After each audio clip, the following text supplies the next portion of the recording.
It always begins with a whisper. A blonde silhouette, a trembling candlelight, a locked door on 5th Helena Drive. In the early hours of August 5th, 1962, the world's most desired woman lay motionless, naked, surrounded by an ocean of pills that no one could quite explain. The official cause? Acute barbiturate poisoning. But even 6 decades later, her death still breathes like an unanswered phone call in the dark. Marilyn Monroe wasn't supposed to die like that.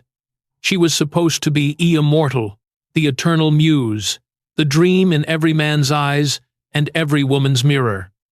But Hollywood never builds temples without blood. And Marilyn, more than anyone, knew what the altar demanded. To the public, she was softness incarnate.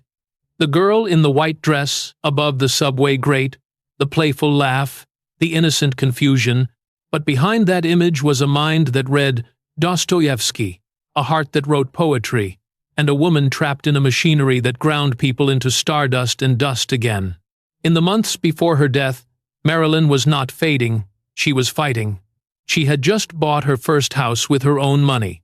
She had rekindled friendships, started therapy, and had plans to remake herself no longer the dumb blonde, but a serious actress, a producer, a voice. Yet, that voice had started to disturb powerful men. They said she knew too much.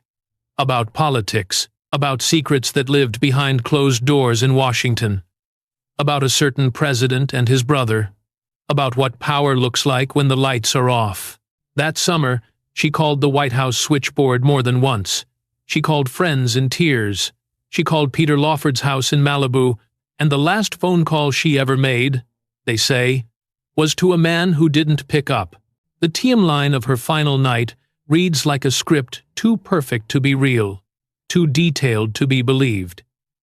Neighbors saw the light in her room go on and off. The housekeeper called the police hours after finding her. The police found her phone clutched in her hand, as if she had died mid-sentence. The doctor arrived suspiciously late. The coroner's report contradicted itself, and the autopsy missed the organ that would have proved how she really died: her stomach. It was gone. Removed. Destroyed. Hollywood said it was suicide. The Kennedys said nothing. Her friends said she was fine that day, and America mourned and moved on. But the truth never did. It lingered, like perfume on a letter. Marilyn had spent her life building an illusion, and in her death, that illusion turned on her. She was no longer a woman, she was a mystery. And maybe that's what they wanted. Because a mystery can't talk. Some said she had planned to hold a press conference. Others whispered she had kept a red diary filled with notes from her TMA. With the president, nuclear talks, Cuban threats, pillow talk turned political. If that diary ever existed, it vanished the same night she did. But what remains is what her friends remember: her fear, her exhaustion, her sudden silence. "They're watching me," she once said to a friend. "I'm not safe." In the end, Marilyn Monroe's tragedy wasn't that she died. It was that she finally understood the truth about power, love, and fame. She realized she was never the star of her own story. She was the product. And the moment she tried to own her narrative, they took the script away. That night, Los Angeles slept under a pink moon, a city of cameras, lies, and longing. And somewhere between a bottle of pills and a phone that wouldn't stop ringing, Norma Jean Baker, the little girl who became Marilyn Monroe, whispered her final truth to the dark. Not because she wanted to die, but because she had seen too much to live. Before she was Marilyn, she was Norma Jean, a child of no one, drifting through Los Angeles like a ghost in second-hand shoes. She was born on June 1st, 1926, in a city that was already addicted to dreams. Her mother, Gladys, worked at RKO Pictures as a film cutter, a woman who spent her days slicing stories apart while her own life unraveled quietly. Her father was a mystery, a name erased from birth records, replaced by silence. That silence would follow Norma Jean forever. When Gladys began to lose herself to schizophrenia, reality became unstable. One morning, she was found screaming at the walls, climbing her dead mother had come for her. The next, she was gone, taken to a psychiatric hospital, leaving Norma Jean to the mercy of strangers. She was only 7. From then on, her life was a carousel of foster homes and loneliness. Each place promised safety, then demanded something in return. She learned early that love came with conditions: a smile, obedience, silence. At one foster home, she was sexually abused. At another, ignored entirely. When she tried to tell someone, they told her not to lie. So she stopped speaking.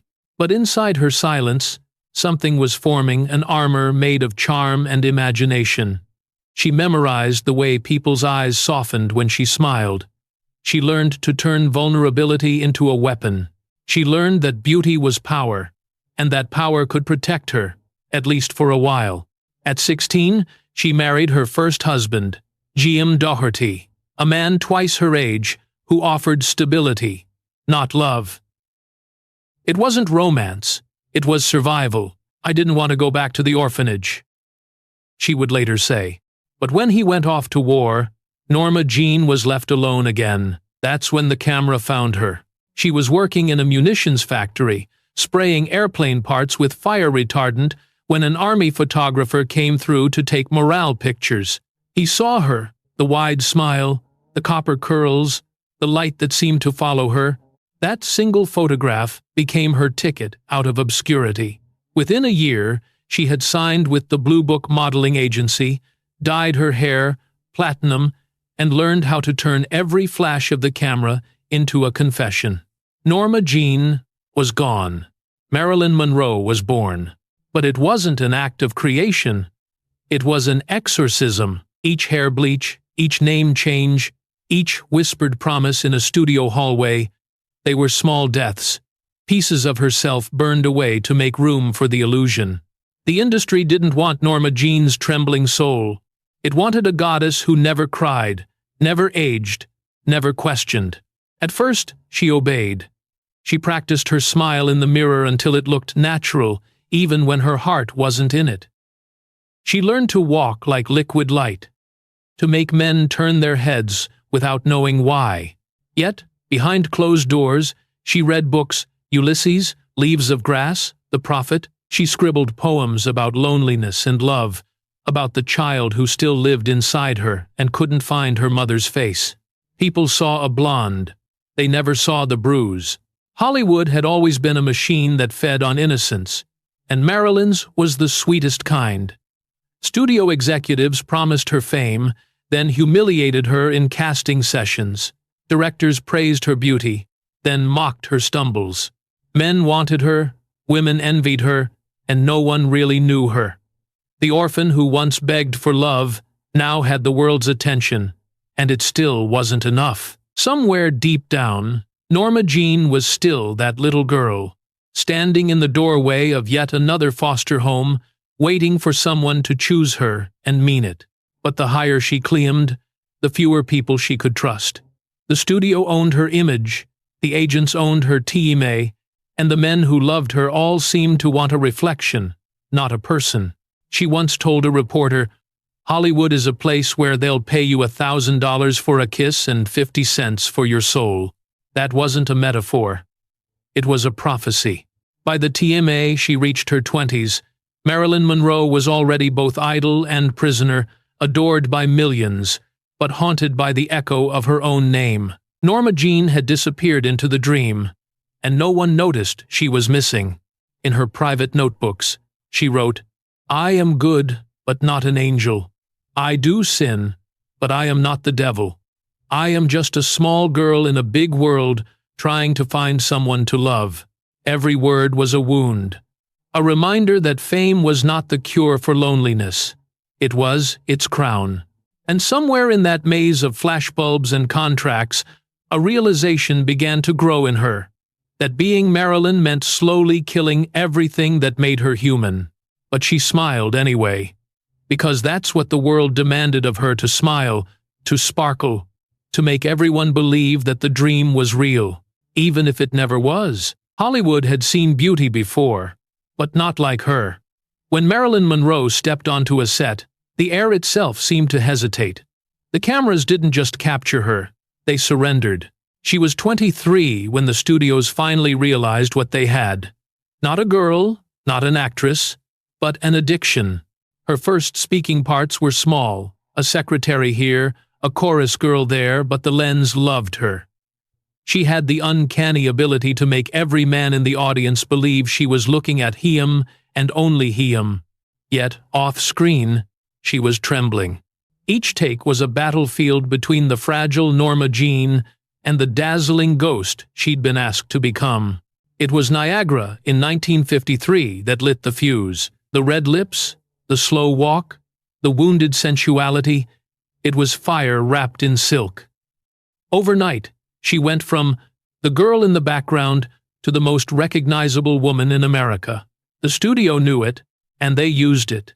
They dressed her in skin-tight gowns, fed the press stories about her romances, and whispered about her measurements like sacred numbers. Marilyn became a currency. Then came Gentlemen Prefer Blondes, and with it, the archetype that would define her forever. The dumb blonde, who wasn't dumb at all. The pink satin gown, the diamonds, the playful defiance in her voice. She had turned parody into poetry. Behind the flirtation, she was mocking the very men who objectified her, but few noticed. They only saw the sparkle. Hollywood began to worship her, but in that adoration was cruelty. The studios refused to pay her fairly. Male co-stars earned 10 times more. When she refused another frivolous sexpot role, 20th Century Fox suspended her contract. The headlines screamed, "Marilyn Monroe turns her back on Hollywood." But what they didn't say was that she was fighting for her soul. During that suspension, she fled to New York. There, away from the palm trees and gossip columns, she found something she had never known before: control. She enrolled at the Actors Studio, studying under Lee Strasberg, the legendary teacher of Brando and De Niro. For the first time, she wasn't being told how to be. She was learning who she was. To her classmates, she was shy, almost painfully self-aware. They expected the movie goddess. What they met was a trembling woman who took notes furiously, asked questions, and cried when she couldn't find the truth of a scene. She was like a wounded bird, Strasberg's wife would later say. But when she opened her wings, she filled the room. This was the rebirth of Marilyn Monroe. She returned to Hollywood, not as a puppet, but as a producer. She founded her own company, Marilyn Monroe Productions, an unheard-of move for a woman in the 1950 seconds. It was an act of rebellion, a declaration that the girl who once posed for the male gaze would now write her own script. And with Bus Stop in 1956, she proved she could act. Critics, who once dismissed her as decoration, now called her the most sensitive performer of her generation. But freedom has its price. Independence made her dangerous. The studios resented her defiance. The press mocked her seriousness. And the public wanted the fantasy back. No one wanted Marilyn to be real. They wanted her to remain the dream.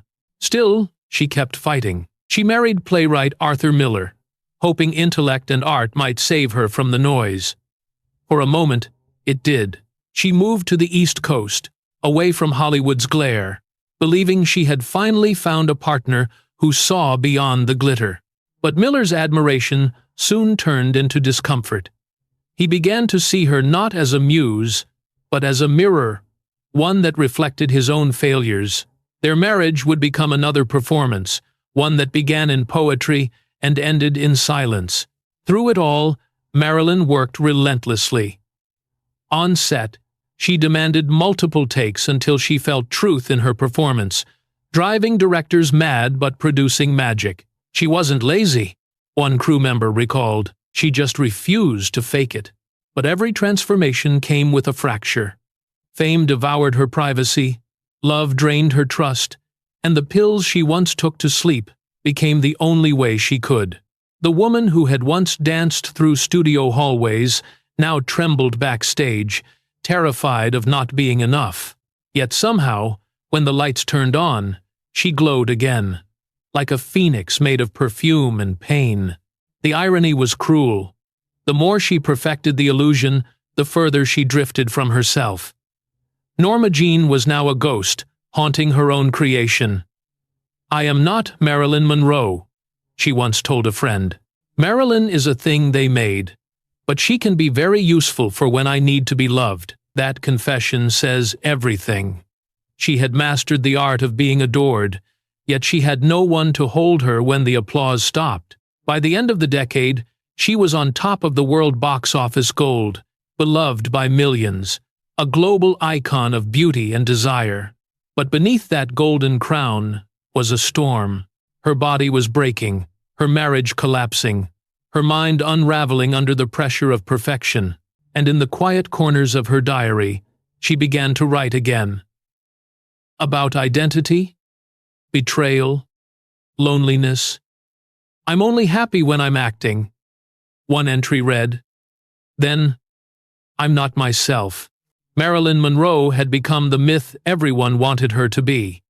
But every myth demands a sacrifice. And soon, Hollywood would take everything it had given her: fame, love, control, and demand it back, piece by piece. Because no one becomes a legend in Hollywood without dying for it.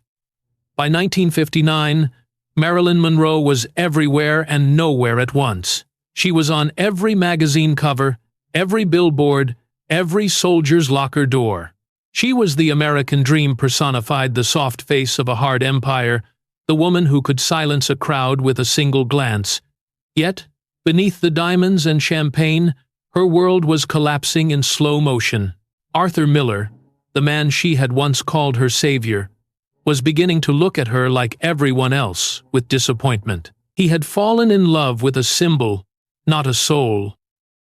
He had imagined her as a muse, a vessel for his intellect, a living poem.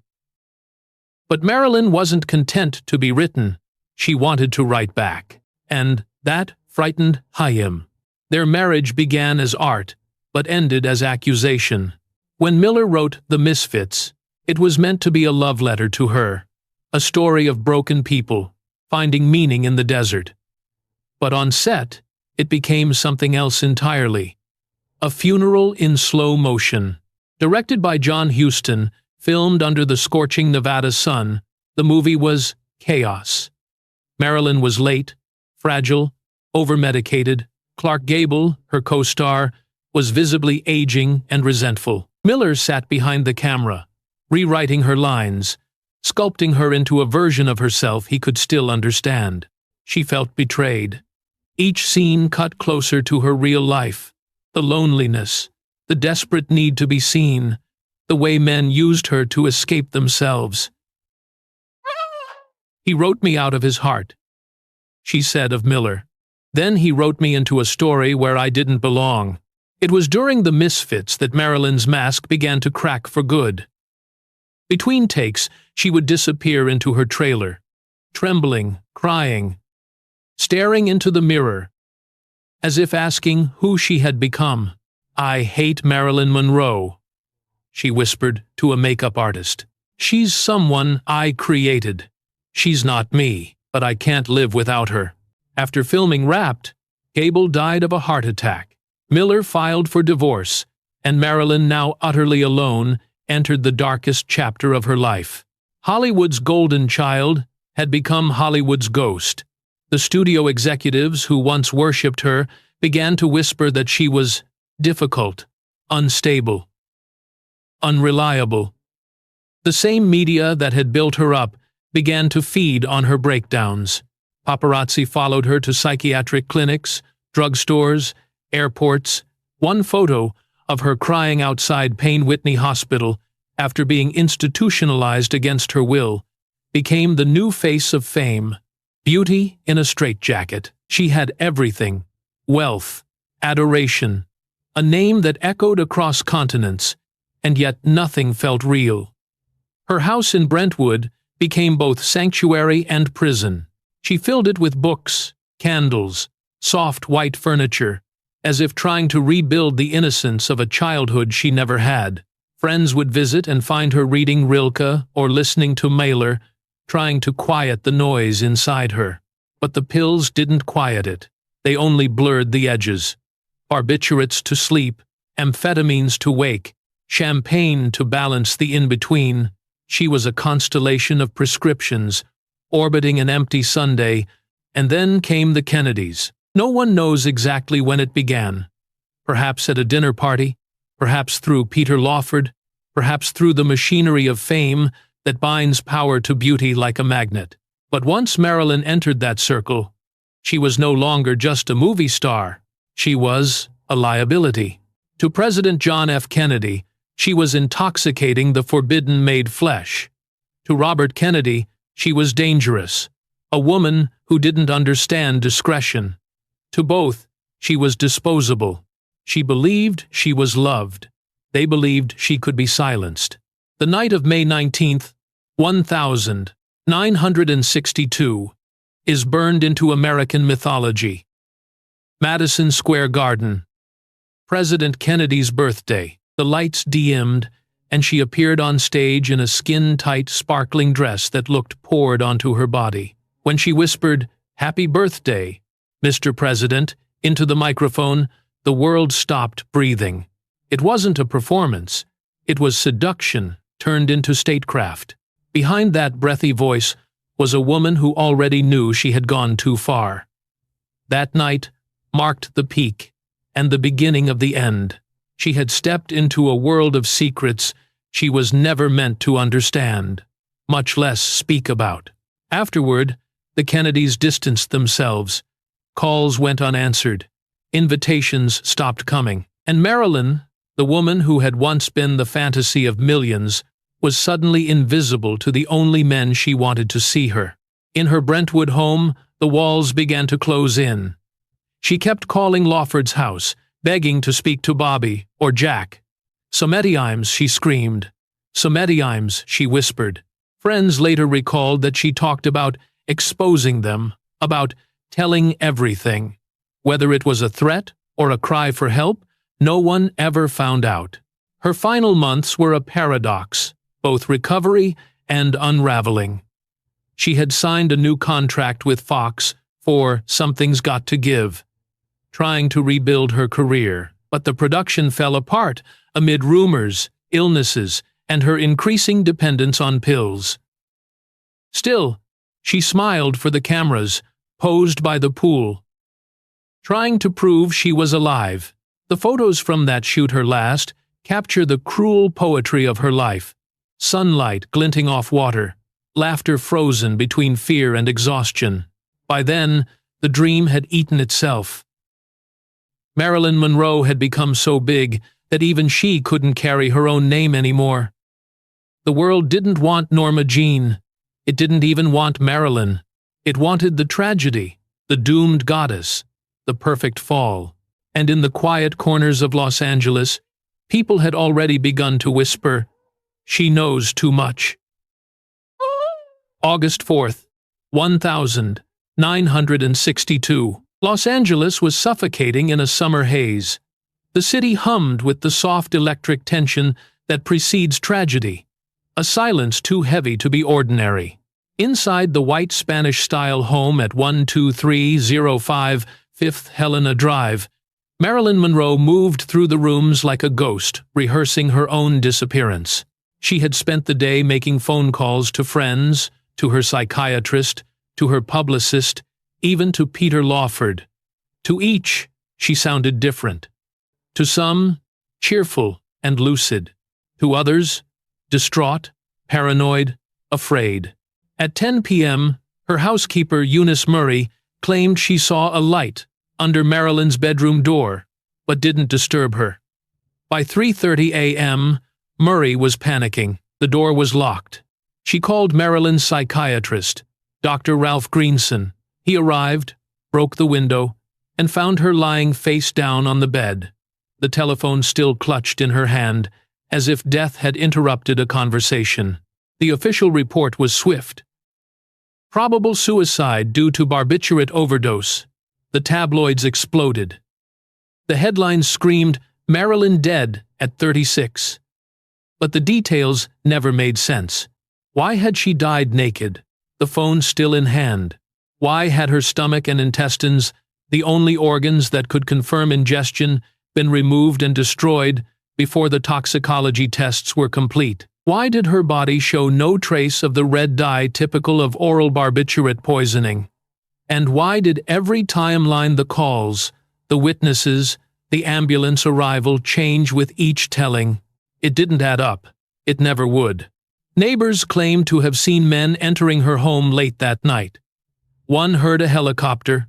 Another swore there were 2 ambulances, not one. Murray's story shifted repeatedly. First, she said she broke the door herself. Then, that Dr. Greenson did. Then, years later, she would confess. It was staged. She didn't die like they said. Peter Lawford, the actor and brother-in-law to the Kennedys, told friends that Marilyn had called Chaim around 7:30 p.m., slurring, frightened, saying, "Say goodbye to Pat. Say goodbye to the president."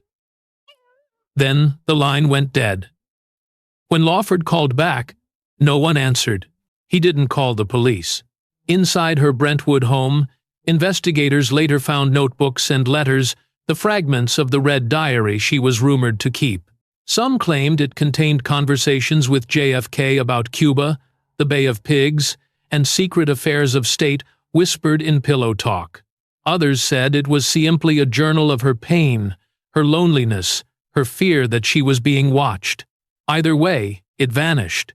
No diary was ever officially logged as evidence. The more people asked questions, the more answers disappeared. Within 48 hours, Marilyn's body was cremated. Reporters were barred from the autopsy. The coroner who signed the death certificate, Dr. Noguchi, would later admit under oath that the case did not appear consistent with suicide. But by then, it was too late. The narrative had been written, a tragic starlet who couldn't handle fame, undone by pills and heartbreak. But behind closed doors, Washington was shaking. The president's advisors demanded silence. The FBI compiled a file over 200 pages long, filled with memos, surveillance records, and transcripts of phone calls between Marilyn and the Kennedy brothers. J. Edgar Hoover himself signed off on its classification. When sections of that file were finally released decades later, whole paragraphs were redacted, black ink blotting out the truth like blood over memory. Friends who dared to speak out were silenced by ridicule. Her publicist, Arthur Jacobs, died of a heart attack that same night. Her masseur, who claimed to have seen bruises on her body inconsistent with suicide, disappeared from Los Angeles soon after. And when journalist Dorothy Kilgallen began investigating the connection between Monroe and the Kennedys, she too was found dead overdose. In bed, her notes missing. Coincidence became pattern. Pattern became silence. The press preferred the simpler version, the lonely woman who couldn't sleep, the failed marriage, the ungrateful Hollywood darling. It was an easier story to digest, a morality tale disguised as empathy. But those who had known her, truly known her, never accepted it. She was planning a comeback, said photographer George Barris, who took her last pictures. She was happy, she was working again. You don't buy furniture for your new house and plan suicide the same week. Yet, in the official story, logic was irrelevant. The myth was cleaner.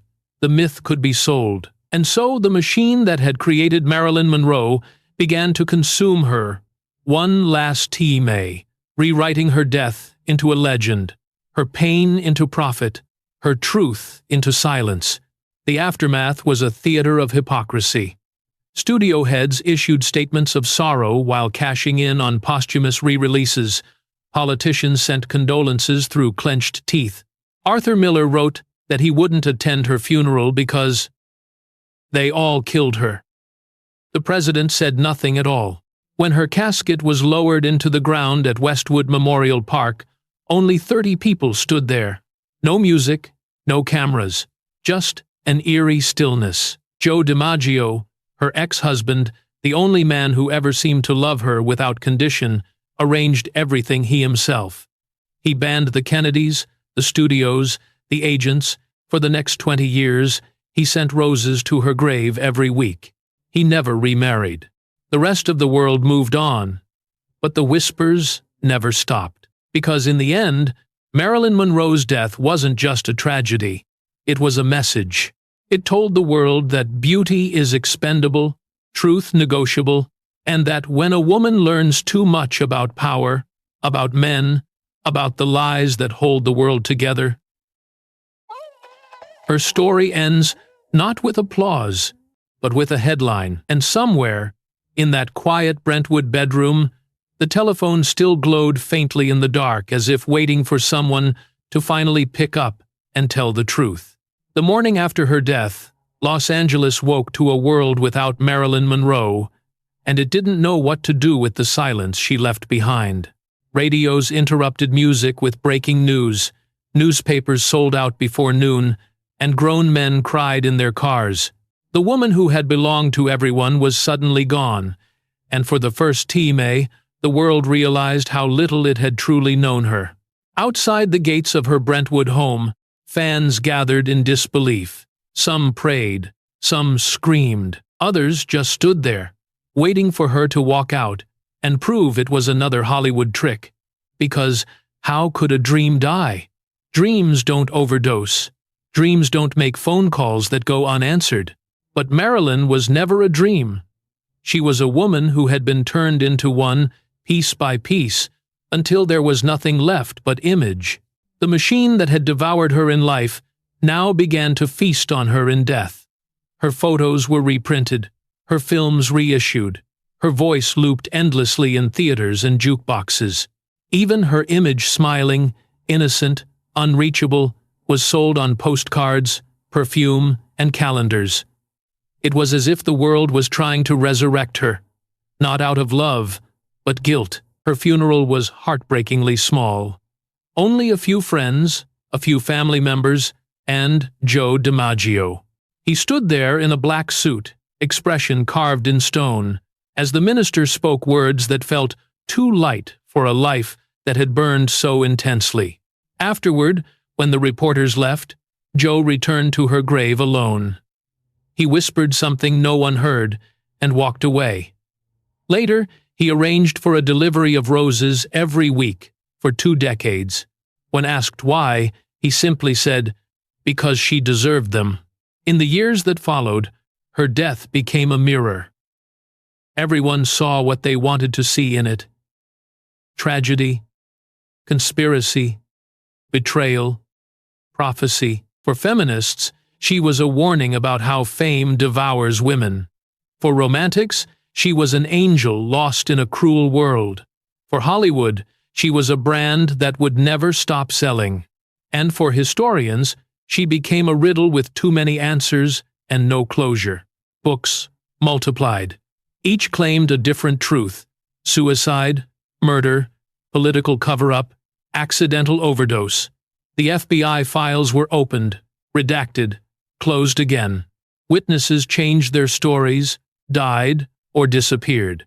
Some claimed Robert Kennedy was at her house that night.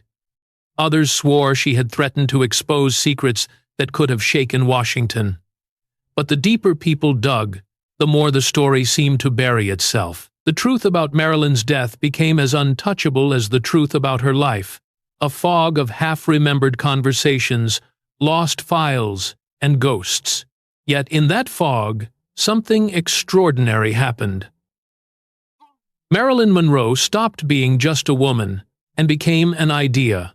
She became the eternal question: how can someone so loved feel so unloved?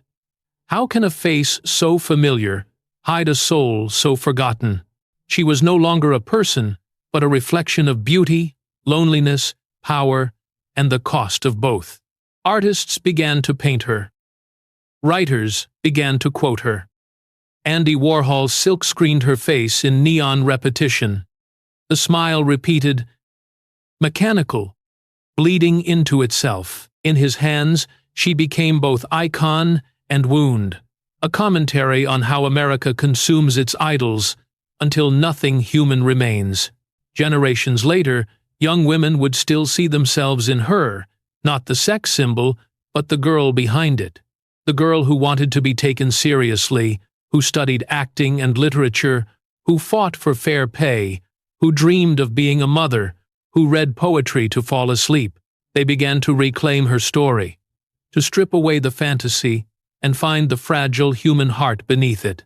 But Hollywood never stops feeding on ghosts. Decade after decade, new films, new biographies, new discoveries surfaced, each one promising to reveal who Marilyn really was, and each one missing her entirely.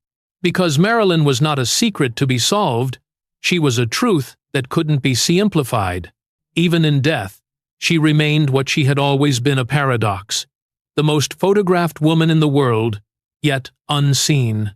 The most desired, yet unloved. The most famous, yet profoundly alone. Her image now lives in every corner of modern culture. You can find her on billboards in Tokyo, murals in Paris, T-shirts in Mexico City, tattoos in New York. Each version says something different, but all share the same melancholy. Because when people look at Marilyn, they don't just see her, they see themselves.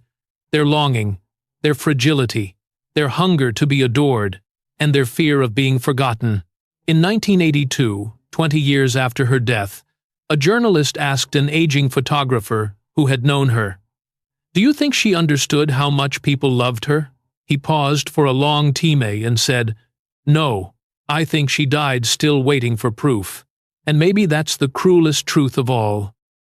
Marilyn Monroe didn't die of fame, or politics, or even pills. She died of emptiness, the quiet, unbearable weight of being loved by everyone except herself. Yet, in that emptiness, she left behind something powerful, a voice that still whispers across time, a lesson disguised as a legend. She showed the world what happens when a woman dares to own her beauty, her mind, and her pain, and how easily that world turns against her. Today, when we speak her name, it isn't the voice of scandal or seduction that echoes back. It's the soft tremor of a woman who once wrote in her journal, "If I am a star, let it be because I shine for others, not because I burn." And so she still shines, flickering across generations, illuminating not perfection, but the price of chasing it. More than 60 years have passed, and yet Marilyn Monroe refuses to rest. Her face, frozen in that perfect smile, is as familiar as the moon, luminous, unreachable, eternal. She lives in our collective imagination, not as a memory but as a haunting, a question the world keeps asking but never wants answered. How could someone so loved die so lonely? How could the brightest star in Hollywood burn out so silently and still light the sky decades later? Time has not dimmed her. It has only deepened her mystery. Every generation resurrects her in documentaries, in photographs, in films that promise to finally tell the truth. But the truth about Marilyn Monroe is not a single story. It's 1,000 contradictions orbiting the same wound. She was both victim and architect, genius and child, saint and sinner. She wanted to be free, and yet she kept returning to the cage of fame because it was the only place she felt seen. Hollywood, of course, never stopped profiting from her ghost. Her image became a commodity, licensed, auctioned, reimagined. Decades after her death, she still earns millions every year. Her estate is managed by corporations that never met her. Her face printed on perfume bottles and diamond ads, her name trademarked like a product line. The irony is cruel. The woman who spent her life fighting to own herself is now owned more completely in death than she ever was alive. But beneath the glitter and nostalgia lies a more enduring truth, one that neither money nor myth can erase. Marilyn's story is the story of power, Who has it? Who is allowed to keep it? And who must pay for it? In a world built by men, she dared to claim her own light. And for that, they punished her with ridicule, with control, with silence. Her laughter, so often replayed, now sounds different when you listen closely. It's not just joy, it's defiance. Every giggle, every breathy line, every tilt of the head was armor. She weaponized femininity in a system designed to consume it. She learned that if they were going to see her as an object, she would become one, but on her own terms. Radiant and uncontainable. That's why her legend endures. Because beneath the tragedy, there was triumph. She won in ways that history doesn't record, by turning vulnerability into strength, by making her pain luminous, by carving her name into the conscience of a culture that tried to erase her. Marilyn Monroe didn't fade. She infected the dream itself. Even now, researchers revisit her case. Conspiracy theories evolve with new evidence, secret tapes, redacted memos, unsealed documents. The FBI files released in fragments show surveillance that stretched for years, conversations with political operatives, even wiretaps placed in her home. They prove what she always knew. She had wandered into a world where beauty and danger shared the same bed. But each new revelation only adds another layer to the enigma. For every truth uncovered, another vanishes into shadow. And maybe that's how Marilyn wanted it. Maybe she understood that mystery was her final defense, her last form of control. Because as long as people keep wondering what really happened, she remains alive in their minds, untouchable, still rewriting her own ending from beyond the grave. Her cultural afterlife is staggering. Madonna borrowed her style, Kim Kardashian, her dress, Lady Gaga, her courage. Actresses study her like scripture, not for the glamour, but for the ache behind it. Psychologists cite her as a symbol of the split self, the chasm between persona and person. Feminists reclaim her as a casualty of patriarchy and a prophet of self-definition. She belongs to everyone now, and to no one. There's a strange immortality in that, the kind reserved for saints and sinners, martyrs and myths. Marilyn Monroe transcended the categories meant to contain her. She became a mirror, reflecting whatever truth the world was ready to face. In her, we see our obsession with youth, beauty, fame, and the cruel mathematics that trades humanity for spectacle. In the end, the woman who longed to be known became the most recognized stranger on earth. And yet, perhaps she would smile at the irony, because somewhere in that eternal performance, in the whisper of "Happy Birthday, Mr. President," in the flicker of a white dress above a subway grate, in the eyes that never stopped searching, she found the immortality she always feared. Her grave in Westwood Cemetery is small, unassuming. Tourists visit daily, leaving lipstick prints on the bronze plaque that bears her name. The metal is worn smooth from decades of touch, an endless chorus of fingers seeking to reach the unreachable. At night, the air there is strangely still. The city hum fades, and the stars emerge, indifferent but bright. And if you stand there long enough, you might feel it, a shimmer, a warmth, a trace of light that refuses to go out. Not the light of the cameras or the flashbulbs, but something softer, human, and unbreakable. Because Marilyn Monroe never really died. She became the silence between the applause, the pause before the truth, the spark that reminds us that behind every perfect smile, there is a price. And so the question remains, the one her story keeps asking, generation after generation, with that same haunting tenderness. Was she destroyed by Hollywood? Or did she, in the end, outshine it? No one knows. Maybe that's the beauty of it. Maybe that's the tragedy.